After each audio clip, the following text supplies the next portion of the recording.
Debes estar confundido. Tú no sabes lo que vimos ese maldito día. No tienes la mínima idea de quiénes son esas personas y de lo que son capaces de hacer, dijo, alzando la voz. En ese momento, un guardia se acercó a Marcelo y le dijo que se controlara o se lo llevaría a su celda. Mejor con los audífonos puestos. El escapulario de mi abuela.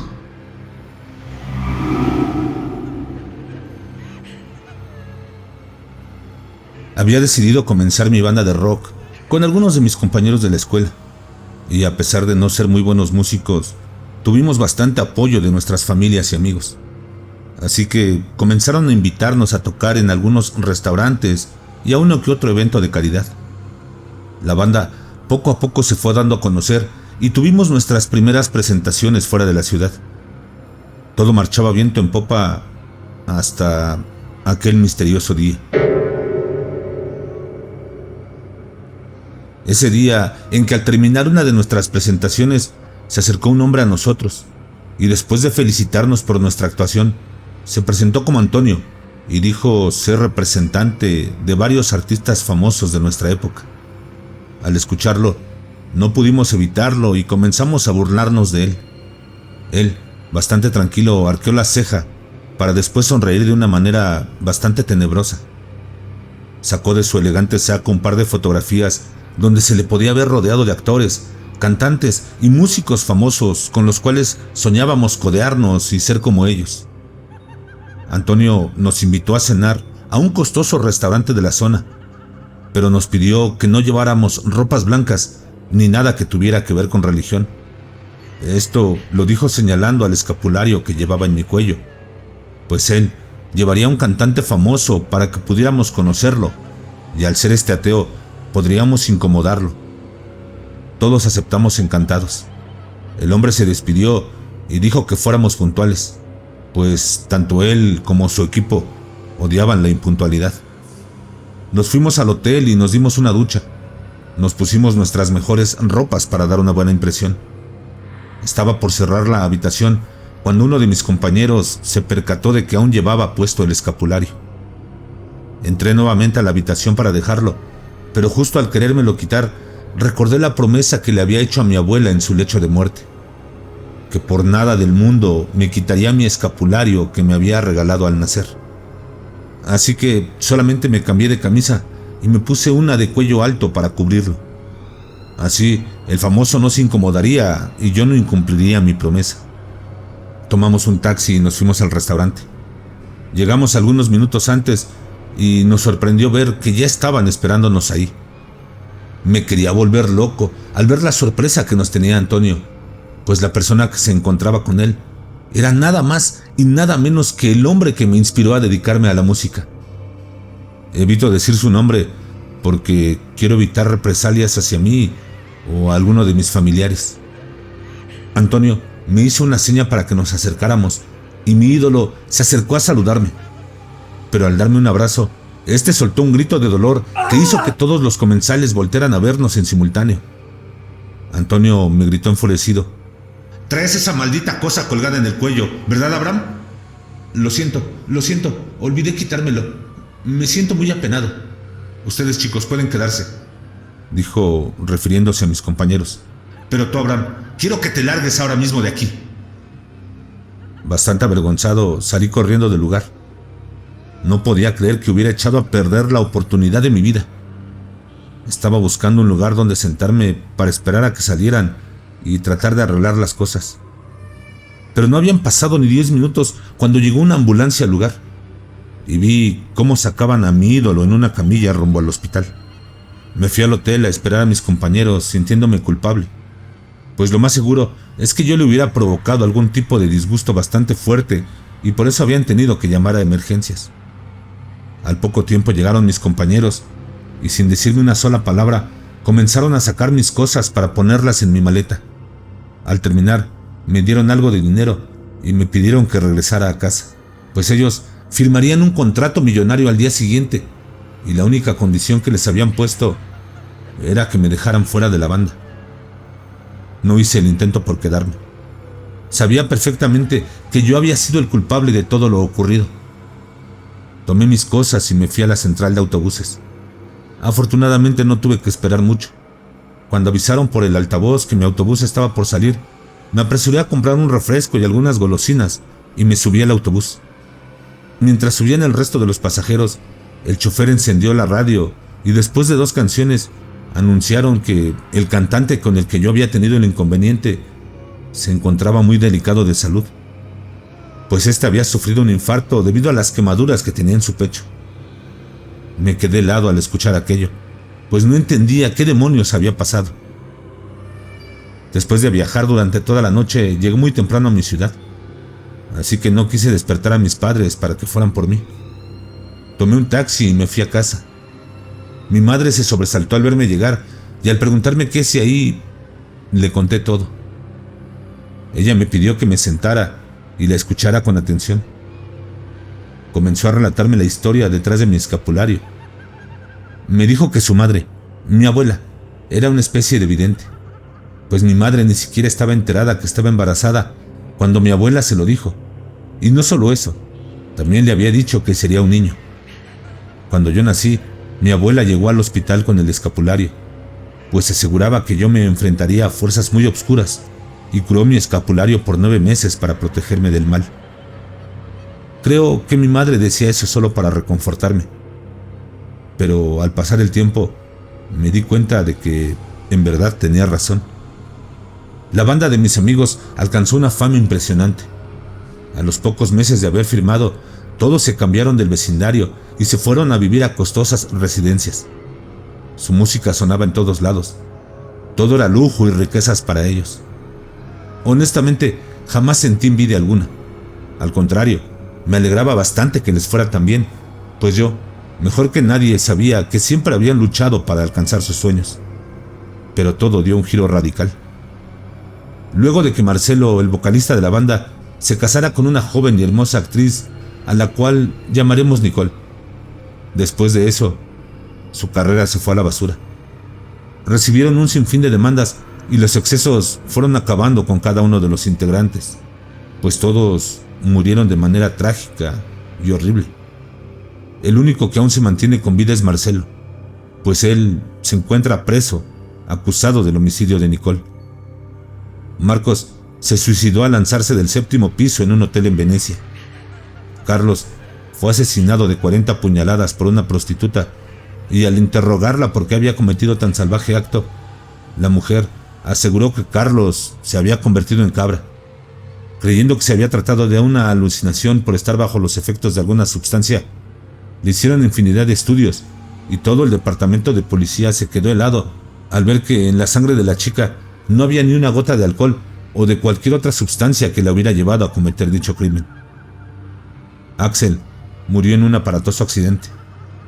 Este salió volando por el parabrisas y Rebeca, su exnovia que iba de copiloto ese día, jura que el coche se aceleró por sí solo, que por más intentos que hizo Axel de controlar el vehículo, le fue imposible. Y aquí lo raro es que del lado de Axel, el coche quedó totalmente destrozado y Rebeca no sufrió lesión alguna. A Martín y a Fren no les fue mejor, pues ellos fueron linchados en un poblado de la ciudad de Oaxaca cuando se fueron a un retiro espiritual. Los pobladores los acusaron de abuso de menores.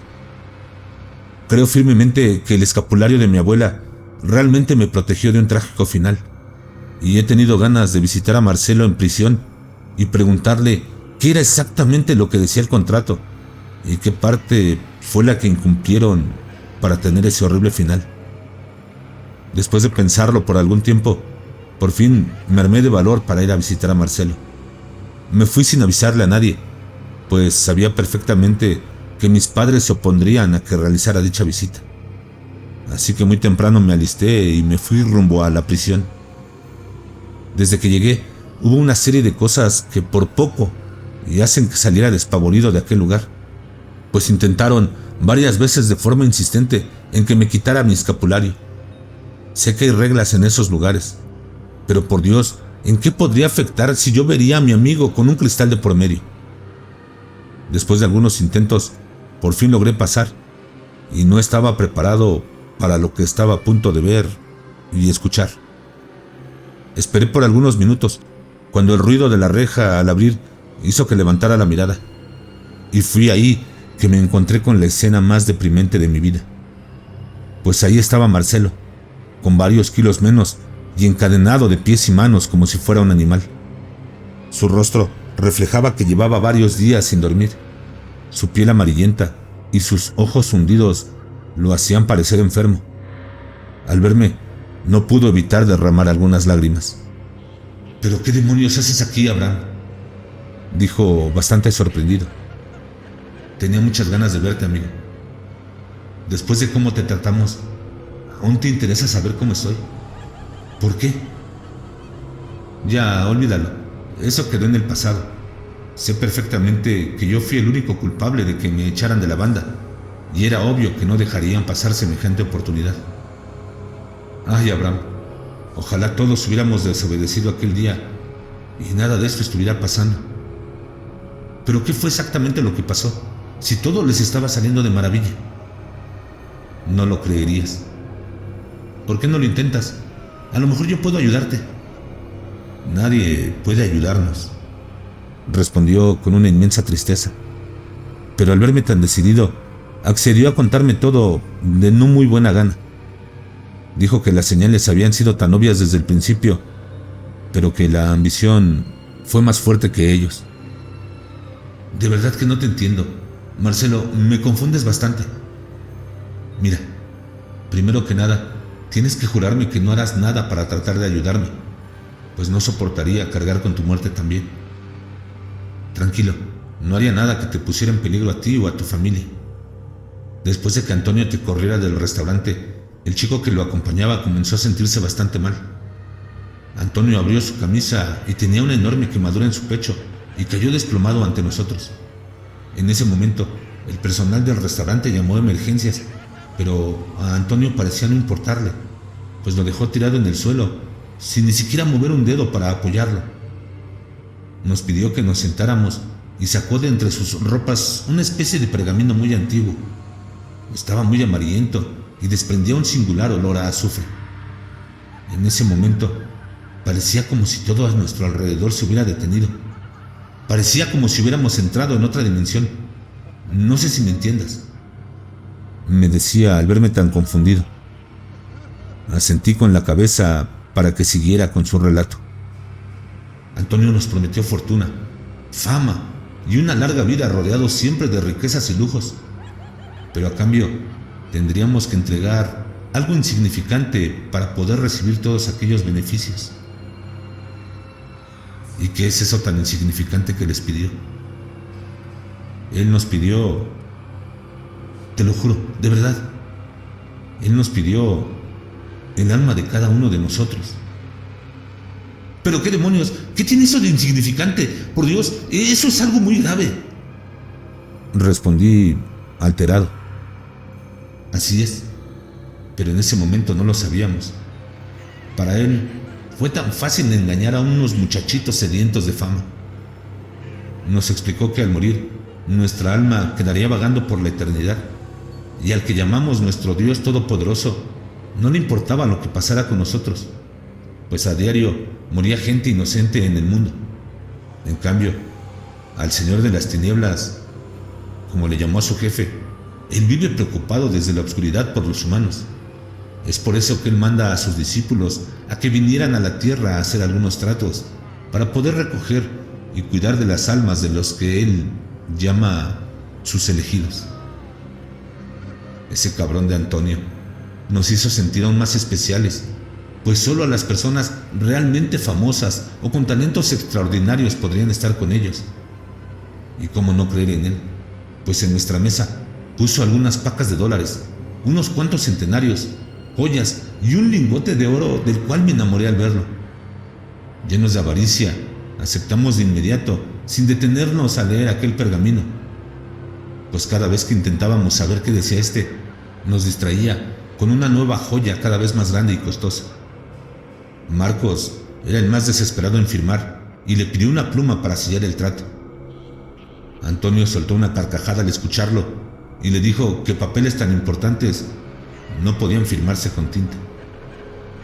¿Entonces con qué firmaron?, pregunté intrigado. Antonio sacó una pequeña daga e hizo un pequeño corte en nuestro pulgar. Se veía ansioso porque todos lo hiciéramos deprisa. Conforme íbamos poniendo la huella, él tomaba nuestro dedo y succionaba un poco de nuestra sangre. Pero conforme lo hacía, cada vez era más rudo con nosotros, pues a Alex le arrancó la uña al intentar jalar su dedo. Rápidamente y de una manera cínica se disculpó y enredó el dedo de Axel en un billete de $100.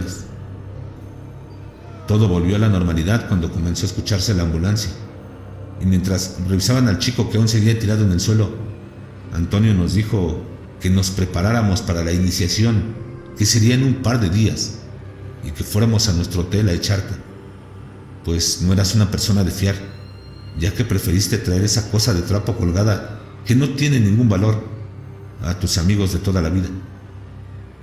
Entonces, ¿él fue el que les dio el dinero para que regresara a casa? No, eso fue cosa de nosotros. Creíamos que al darte algo de dinero te irías de inmediato sin hacer preguntas. ¿Y a qué se refería con la iniciación?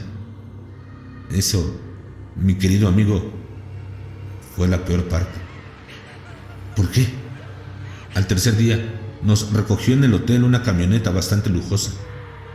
Antonio nos ofreció algunas bebidas alcohólicas y brindamos un par de veces por la que según era la mejor decisión de nuestras vidas. Para ser honesto, no sé cuánto tiempo viajamos, pero al llegar al lugar indicado ya era de noche. ¿Y a qué lugar fue al que nos llevaron? Era una especie de bosque. Ahí nos esperaba un montón de gente con unas túnicas negras y enormes capuchas. Nos dio algo de miedo ver cómo bailaban alrededor de una gran fogata. Antonio nos invitó a acercarnos y quedamos horrorizados al ver el cuerpo inerte y desnudo de aquel cantante que tú habías quemado días atrás con tu escapulario. Eso no puede ser posible, Marcelo. Él no puede estar muerto. Él sigue sacando discos y dando conciertos. Debes estar confundido. Tú no sabes lo que vimos ese maldito día. No tienes la mínima idea de quiénes son esas personas y de lo que son capaces de hacer, dijo, alzando la voz. En ese momento, un guardia se acercó a Marcelo y le dijo que se controlara o se lo llevaría a su celda. Tienes razón, amigo, discúlpame. ¿Cómo me atrevo a hablar de cosas que no sé? Pero, por favor, continúa con tu relato.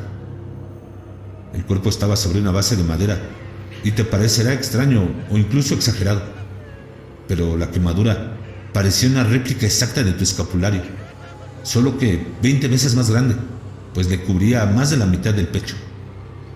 Antonio tomó un bastón negro que tenía una garra de oro, lo golpeó 3 veces en el suelo y la gente que estaba ahí comenzó a acercarse al cuerpo y comenzaron a lamerlo. Después de algunos minutos, Antonio volvió a golpear y esta vez salió algo del fuego. No sé bien qué era, pero lo que sí estoy seguro es que era mitad humano y mitad animal. Este se acercó envuelto en llamas e introdujo sus manos en el cuerpo de aquel infortunado chico. Yo me cubrí los ojos, pero no pude evitar escuchar los gritos de dolor y cómo le pedía perdón y clemencia a Dios. A los pocos segundos, esta cosa brincó nuevamente a la fogata y poco a poco dejaron de escucharse los lamentos. La curiosidad me hizo acercarme un poco al cuerpo del cantante, y cuando estaba a unos centímetros de llegar, el rostro del joven se dibujó perfectamente entre las llamas y este intentó desesperadamente de entrar nuevamente a su cuerpo. Pero algo lo jaló con gran fuerza y después de eso, la fogata volvió a la normalidad. Y si crees que eso fue lo peor, te equivocas, pues aún ni siquiera es el comienzo de las atrocidades que tuvimos que cometer por una vida que estaba lejos de ser perfecta. O sea que aún hay más. Estaba por seguirme contando cuando el guardia dijo que la visita había terminado. Traté de ofrecerle algo de dinero para que me dejara unos minutos más, pero recibí un no rotundo. Me fui con la promesa de que volvería, y Marcelo me vio alejarme con gran tristeza. Durante el camino a mi casa, por poco y me salgo de la carretera, pues les juro vi una cabra parada en sus patas traseras que parecía como si estuviera bailando al son de la música que solo ella podía escuchar. Eso me aterró bastante y me prometí no regresar jamás. Pero los días siguientes tuve pesadillas terribles, así que me armé de valor de nuevo y fui a visitar a Marcelo. Y esta vez fui yo el que soltó unas lágrimas al verlo, pues ahora lo habían llevado en una silla de ruedas y con un enorme tanque de oxígeno, y prácticamente parecía un anciano totalmente lleno de arrugas y calvo. Le dije que había regresado para que terminara de contarme lo que había pasado en la iniciación. Con una voz muy tenue, casi como un susurro, siguió relatándome que después de que esa cosa había arrastrado nuevamente lo que yo suponía era el alma del cantante, los presentes sacaron enormes cuchillos de entre sus túnicas y comenzaron a cortar partes del cuerpo del joven para comérselos con gran desespero. Antonio nos miró extasiado al ver tan grotesca escena y nos dijo que nos acercáramos, pues la cena estaba lista.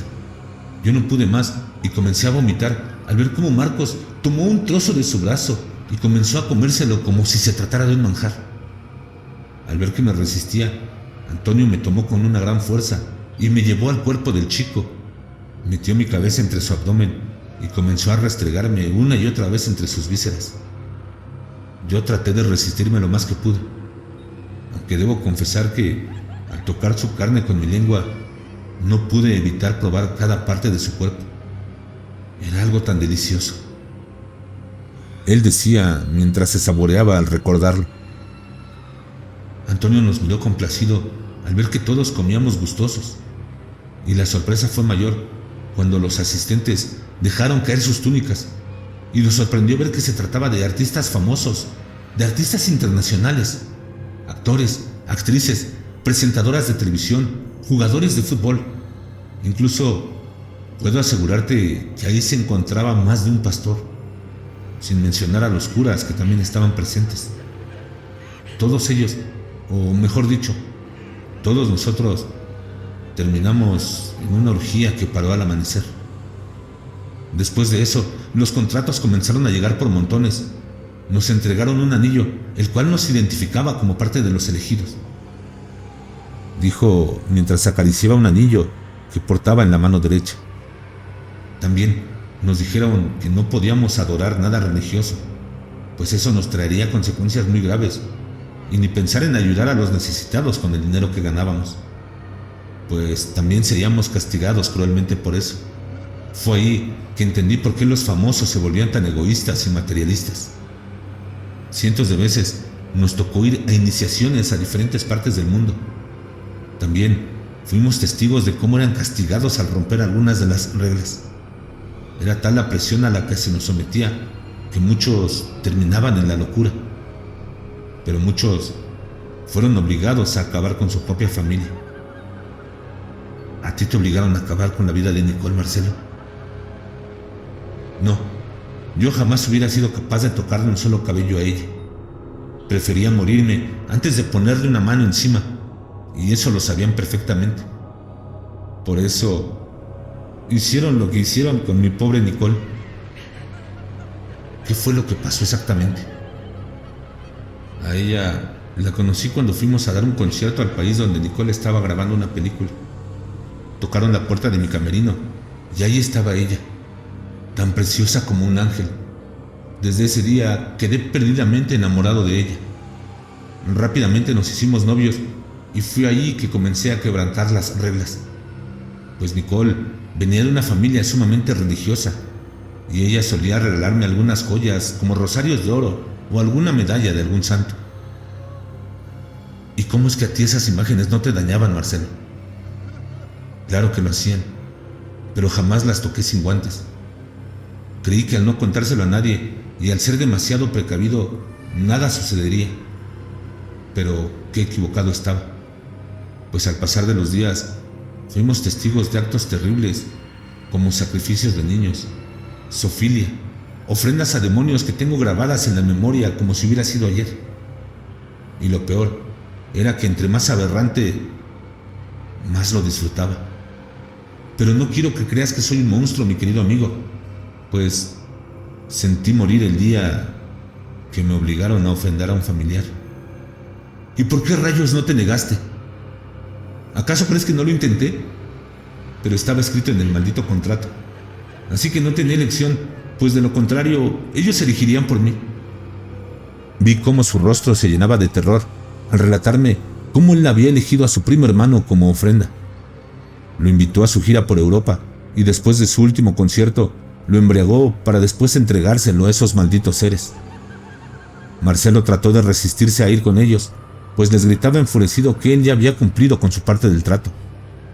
Pero lo que no sabía es que el propio Marcelo tendría que acabar con la vida de su primo para que tuviera validez. Vio cómo ante sus propios ojos los presentes tomaban las partes cercenadas del desafortunado joven y cometían actos obscenos con ellas. Estaba entrado en la plática cuando uno de los guardias se acercó y me pidió la hora. Al verlo, Marcelo se puso muy mal. Comenzó a gritar que me fuera y que no regresara jamás, pues ellos se habían dado cuenta de que ahora yo sabía todo. Se llevaron a Marcelo para poderlo tranquilizar y a mí me pidieron que me retirara del lugar y así lo hice. De camino a casa llegué por una hamburguesa y mientras esperaba pude percibir un olor a azufre a mi alrededor y supongo que la empleada también lo notó, pues al acercarme a pagar, esta cubrió su nariz de inmediato. Traté de no sugestionarme y conduje a casa, pero a la mitad un grupo de animales me bloqueó el camino. Hice sonar el claxon en repetidas ocasiones, pero aquellos animales no hacían el intento de moverse. Me quedé mirándolos fijamente por algunos segundos, pero de repente el radio se encendió a todo volumen, provocando que me distrajera intentando apagarlo. Cuando escuché y sentí como si algo hubiese golpeado mi coche con gran fuerza. Levanté la mirada y me quedé helado al ver que esos animales se aventaban contra mi coche una y otra vez. Bastante asustado y confundido, me eché de reversa a toda prisa y tomé el camino más largo a casa. Al llegar, me di cuenta de que mi coche estaba bastante abollado y con varias manchas de sangre. Comencé a lavarlo de inmediato, pues temía que todo aquello se prestara a malas interpretaciones. Estaba por terminar cuando llegó la mamá de Marcelo y entre lágrimas me exigía que le dijera qué demonios le había dicho a su hijo. Yo trataba de explicarle que solo habíamos recordado viejos tiempos, pues sabía perfectamente que nadie podía enterarse de su pequeño secreto, pues era parte del trato. Pero ella parecía no creerme. Incluso me dio una bofetada, pues según decía, yo siempre le había tenido envidia porque él se había logrado cumplir sus sueños, y no como yo, que tenía un empleo mediocre y ganaba una miseria. Que ella jamás permitiría que me volviera a acercar a su hijo, pues yo solamente lo hacía para hacerle daño. Pero ¿qué daño le podría hacer al platicar con él? Eso precisamente es lo que quisiera saber. ¿Qué rayos fue lo que le dijiste para que mi hijo se intentara colgar? Al escuchar aquello, sentí como si me hubiesen echado un balde de agua helada. ¿Cómo diablos podría hacer eso si apenas había podido hablar con él? Pensaba en mis adentros. Esa noche no pude dormir, pues no pude evitar sentirme culpable, y a la mañana siguiente me dirigí al penal para ver qué lo había orillado a querer quitarse la vida. Me sorprendió bastante que al llegar me hicieran pasar a otro lugar para hablar con él. No te negaré que eso me puso bastante nervioso, pero era tanta mi incertidumbre que seguí al guardia sin hacer preguntas. Me hicieron entrar a una especie de oficina que más tarde supe que era donde se veía para hablar con su abogado. Esperé unos minutos cuando escuché el sonido de la puerta. Al voltear, no podía creer lo que mis ojos veían, pues entró Marcelo por su propio pie y luciendo bastante mejorado. Era un cambio radical. A pesar de lo sorprendido que estaba, me dio mucho gusto verlo tan repuesto. Quise levantarme y abrazarlo, pero el guardia me lo impidió. Así que volví a sentarme y le dije que qué había pasado el día anterior, pues su madre había ido furiosa a decirme que él había intentado quitarse la vida. Marcelo soltó una carcajada al escucharme decir eso, pues él aseguraba que se había tratado de una confusión, pero que no me preocupara, que ya había hablado con su madre para tranquilizarla. Sin perder tiempo, le pedí que me contara qué había pasado con Nicole. Él me miró fijamente y de forma cortante me respondió que eso podría esperar, pues tenía una buena noticia para darme. Ansioso, le pregunté qué era eso tan bueno que tenía para decirme.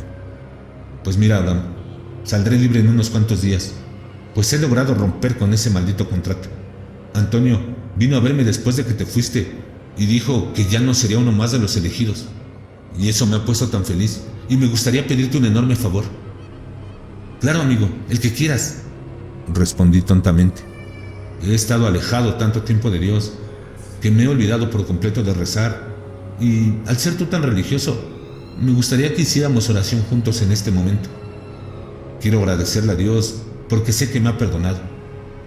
Al escuchar decir eso, mi corazón se llenó de gozo, y en ese momento le pedí que nos arrodilláramos para agradecer a Dios por una segunda oportunidad. Marcelo lo hizo sin perder tiempo, y justo cuando iba a empezar, me interrumpió, diciéndome que le gustaría tener mi escapulario en sus manos, pues él sentía que así estaría más cerca de Dios. Estaba por quitármelo, pues creía que rompería mi promesa por una buena causa. Pero algo me hizo detenerme en ese momento. Volteé a ver la mano de Marcelo, que temblaba desesperado por tener mi escapulario, y pude darme cuenta de que aún tenía el anillo que lo identificaba como uno de los elegidos. Luego recordé lo que me había dicho en las visitas anteriores, que esa gente suplantaba a las personas que ya no le servían. Me paré de inmediato y Marcelo se me lanzó encima. Comencé a gritar y a tratar de abrir la puerta, cuando un guardia de seguridad entró a los pocos segundos de haber empezado el conflicto. ¿Pero qué demonios hace usted aquí?, me dijo el guardia molesto. Uno de sus compañeros me trajo para que hablara aquí con Marcelo. ¿Para hablar con quién? Con Marcelo, mi amigo que está ahí. Aquí no hay nadie más que usted y está metido en graves problemas. Al verme tan confundido y asustado, el guardia me acompañó a la salida con la advertencia de que si me volvía a aparecer por ahí, levantarían cargos en mi contra. Pero al salir, me encontré con la mamá de Marcelo, que comenzó a hacerme una escena nuevamente. Y fue ahí que comprendí todo. Pues con ella estaba una carroza fúnebre esperando el cuerpo de Marcelo. A él lo habían silenciado como a los otros, y creo firmemente que también lo quisieron hacer conmigo, al hacerse tratar por Marcelo. No le dieron tiempo de contarme el por qué solo lo habían dejado vivo a él, y yo, para ser honesto, ya no quise investigar más, pues temo que algún día logren engañarme y hagan que me quite mi escapulario para tener un horrible final, como todos mis amigos de la banda.